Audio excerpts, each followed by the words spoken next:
All right, guys, welcome back. We've got one more example to finish off, and it'll be a quick one. Sometimes Newton's method will fail to work. If you noticed, we really shouldn't even attempt Newton's method on this particular problem because it says that Newton's method is only for differentiable functions. And so really, if I look at this function and I think about taking the first derivative, I'm going to end up with a negative power. So I know that this function is not differentiable at 0, and it's going to mess me up if my zero happens to be near that point. So I'll demonstrate for you how you can notice, even if you'd forgotten about the differentiability clause there, I can demonstrate for you what will happen. The other way that this could happen is if your first estimate is too far away from your actual zero. So sometimes if your value is too far away, you end up sort of getting Newton's method, it jumps all over the place, and you'll notice that it doesn't work. So two ways, not differentiable and choosing a first estimate that's too far away. But what would it look like if you know you have a problem?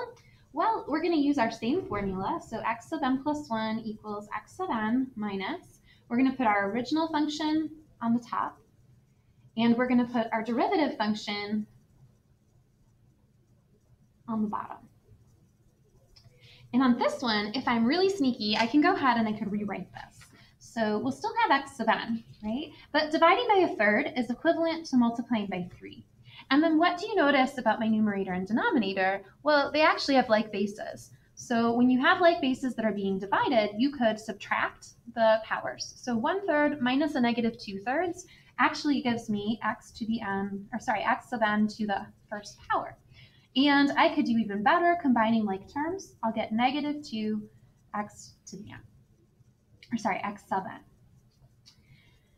Imagine that I thought maybe my zero, right, was close to 0.1. And then I went ahead and I plugged it into my formula, right? This one looks a lot different than the previous ones just because it cleaned up so nicely. But this is my formula to generate my next estimate, right? This is what I'm plugging into. I don't really need my calculator here. It might even be faster just to do it by hand. What happens when you have negative 2 times 0.1? You would get negative 0.2. And then when you plug it in, right, for the next iteration, you'd have negative 2 times negative 0.2. You're going to get a positive 0.4. And x to the 4th, you'd end up getting a negative 0.8. And you can imagine that we would just keep doing this. Remember how we knew to stop in the previous example, right? We started getting the same value over and over again, right? It was repeating. So I wasn't going to generate a new value. I knew that I'd gotten very, very close to my x-intercept. What's happening here? Am I ever going to get the same value twice in a row? Well, no, right? Not only is my value growing, right? The next one would be 1.6, 3.2, and so on. It's going to double every time, but it's also changing signs. So it's definitely not approaching a single set value. And what happens is that right, I won't ever be able to give an estimate. The reason for that is just the way that it worked out, and really it comes from not having differentiability. Again, if your pattern of numbers goes this way, double check that your function's differentiable near your zero. It could be that Newton's method just does not apply, or double check your initial estimate. Sometimes when you're too far away, the same thing can happen, and it doesn't mean that Newton's method won't work, it just means that you have to reevaluate your first estimate.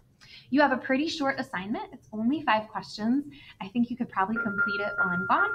And feel free to use your graphing calculator. You're going to want to show your setups for all of your questions, and then you can just list out your values like I've been doing on the last 2 examples instead of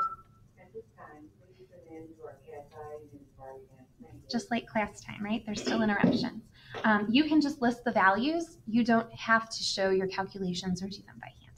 All right, good luck. Come ready tomorrow to ask questions, and thanks for watching.